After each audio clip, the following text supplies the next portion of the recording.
So we start by downloading a frame, a PDF, in our Figma file and uploading it to the system. Adding a little bit of context, it's optional, but it kind of helps define what we're trying to go after here. And yeah, my typing is horrendous.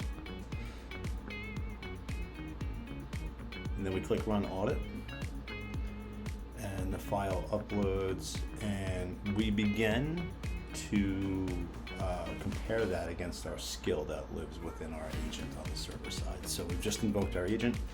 It's now working to look at the PDF and compare it against how we review our incoming assets to make sure that we're getting the proper use case. So here we'll see this speed up. So now we've got the output of our technical audit report. The first thing we do is kind of get an executive baseline of page inventory. It tells us what we're dealing with.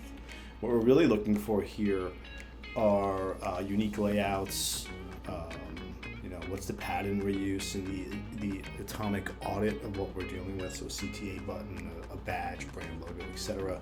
Get an idea of how these come back together for some organisms. So if we're doing this in WordPress, this is what ACF would look like.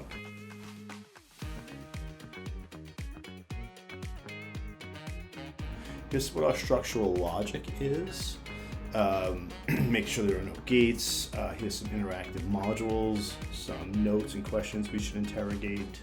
Kind of get into some platform agnostic defaults, again, if we're going to do this in WordPress. And then here, really the most important part is our blockers and gap reports. So it starts to identify things that we don't have, like no mobile design. We make some assumptions around the platform, the interactions, what happens within the forms. We continue down to really drive into what is happening in the balance of the page, some assumptions we're going to make, and then we kind of finish up by looking at the data schema, which is really the BA blueprint.